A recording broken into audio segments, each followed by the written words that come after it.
नमस्कार बंधुरा welcome to Babli रान्ना बान्ना। आज की रेसिपि पाँचमिशाली सब्जी रुटी किंबा परोटार साथे खेते किन्तु भीषण सुंदर लागे किंबा भातेर साथेও खाওয়া যায়। এই सब्जी सबाई बानाते पारे किन्तु आमी किभाबे बानाबो सेटाई तोमादेर साथे शेयर करब। तार जोन्नो एखाने देखो निये नियेछि बेगुन, कुमड़ो, नियेछि छिम, गाजर और आलू। এই सब्जी दिएই आजके आमी बानाबो पाँचमिशाली सब्जी। प्रथमे एकटा कड़ाई बसिए दिएछि ग्यासे। कड़ाइर मध्य दिए देव आमी केटे रखा सब्जीगुलो। एखन किन्तु कड़ाई तेल दिलाम ना, सब्जीटा दिए दिलाम। एबार दिए दिচ্ছি एखाने परिमाण मतो नुन और हलुदेर गुঁড়ো। सब्जीटा देওয়ার পরে এর মধ্যে দিয়ে দেব আমি পরিমাণ মতো জল। তবে জলটা কিন্তু খুব বেশি দেওয়া যাবে না, সবজির জলটা যাতে শুকিয়ে যায় সবজিতেই, সেই অনুযায়ী সবজির জলটা দিতে হবে।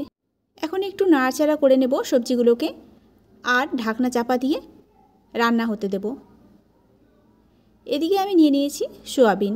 সোয়াবিনগুলো আগে থেকে একটু গরম জলে ভাপিয়ে নিয়েছিলাম। সোয়াবিনগুলো এখন নরম হয়ে গেছে। এদিকে সবজিটাকে দেখে নেব। এদিকে দেখো সবজিটা কিন্তু ভালো মতো সেদ্ধ হয়ে গেছে আর জল কিন্তু খুব একটা নেই, অল্প একটু জল রয়েছে। এই জল সমেতই সবজিটাকে আমি নামিয়ে রেখে দিলাম, জলটা কিন্তু ফেলবো না। আরেকদিকে কড়াইয়ে দিয়ে দেব সরষের তেল। ফোড়নের জন্য এখানে আমি দিব দুটো শুকনো লঙ্কা। আর পাঁচমিশালি সবজির সাথে পাঁচফোড়নটা খুব ভালো যায়, সেই কারণে এখানে দিয়ে দিলাম আমি পাঁচফোড়ন। দিয়ে দিলাম এখানে কুচনো পেঁয়াজ। যারা পেঁয়াজ খাও না তারা নিরামিষভাবে রান্নাটা করতে পারো। পেঁয়াজটা দেওয়ার পরে পেঁয়াজগুলোকে আমি হালকা করে একটু ভেজে নেব। এখানে নিয়েছি একটা টমেটো। এবার টমেটোটাকেও পেঁয়াজের মধ্যে দিয়ে দেব। দিয়ে দেব সামান্য একটু নুন, কারণ সবজি সেদ্ধর সময় নুন দেওয়া ছিল, সে কারণে সামান্য একটু নুন দিলাম আমি। এখন টমেটোটাকে ভালো মতো পেঁয়াজের সাথে একটু নাড়াচাড়া করে নেব। এর মধ্যে দিয়ে দেব 1 চামচ আদা রসুনের পেস্ট।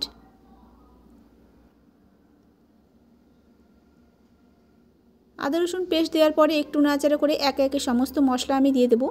প্রথমে দিয়ে দেব জিরে আর ধনের গুঁড়ো একসাথে মিশিয়ে রেখেছিলাম 1 চামচ জিরে ধনের গুঁড়ো দিয়ে দিলাম আমি শুকনো লঙ্কার গুঁড়ো। এখানে যেহেতু হলুদটা দিয়ে সবজিটা সেদ্ধ করা হয়েছে, সেই কারণে সবজিতে আর হলুদ দিয়ে দিলাম না। দিয়ে দেব 4টি কাঁচা লঙ্কা। এখন মশলাটাকে ভালো করে আমি কষিয়ে নেব। যতক্ষণ না মশলা থেকে তেল ছেড়ে আসছে ততক্ষণ ধরে মশলাটাকে কষাতে থাকবো। মশলা এখন দেখো ভালো মতো কষানো হয়ে গেছে। আর কাঁচা লঙ্কাগুলো আমি মধ্যের থেকে দুভাগ করে ভেঙে নিয়েছি খুন্তিতে করে। এখন দিয়ে দেব জল ঝরিয়ে রাখা সোয়াবিনটা। এখন মশলার মধ্যে সোয়াবিনটাকে দিয়ে ভালো মতো কষাতে থাকবো। সোয়াবিনটা এখানে আগে আমি ভাজিনি, একবারে মশলার সাথেই ভালো মতো কষাবো। এবার কিছুক্ষণ নাড়াচাড়া করে নেওয়ার পরে এবার দিয়ে দেব আগে থেকে সবজিটা যেটা সেদ্ধ করে রেখেছিলাম সেই জল সমেত সবজিটা। এখানে যতটা জল আছে সেই জলেই কিন্তু রান্নাটা হয়ে যাবে, কারণ এখানে সবজিগুলো তো সেদ্ধ করাই রয়েছে আর মশলাও কষানো আছে, সেই কারণে আর জলটা আমি দেব না। এবার ভালো করে হালকা হাতে নাড়াচাড়া করে নেব। কিছুক্ষণ ধরে এইভাবে নাড়াচাড়া করে নিয়ে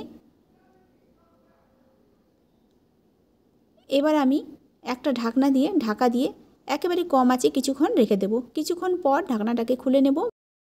তৈরি হয়ে এলো আজকে পাঁচমিশালি সবজি। আজকে এই রেসিপি তোমাদের কেমন লেগেছে অবশ্যই কমেন্ট করে জানাবে। আর যদি ভালো লাগে তবে একটা লাইক করে দিও। নতুন বন্ধুরা যারা এখনও চ্যানেলটিকে সাবস্ক্রাইব করোনি তাদের কাছে অনুরোধ রইল চ্যানেলটিকে সাবস্ক্রাইব করে পাশে থাকা বেল আইকনটি প্রেস করে দেবে, যাতে ভিডিও ছাড়া মাত্র সবার থেকে প্রথমে তোমাদের কাছে নোটিফিকেশান পৌঁছে যায়। তো আজকের মতো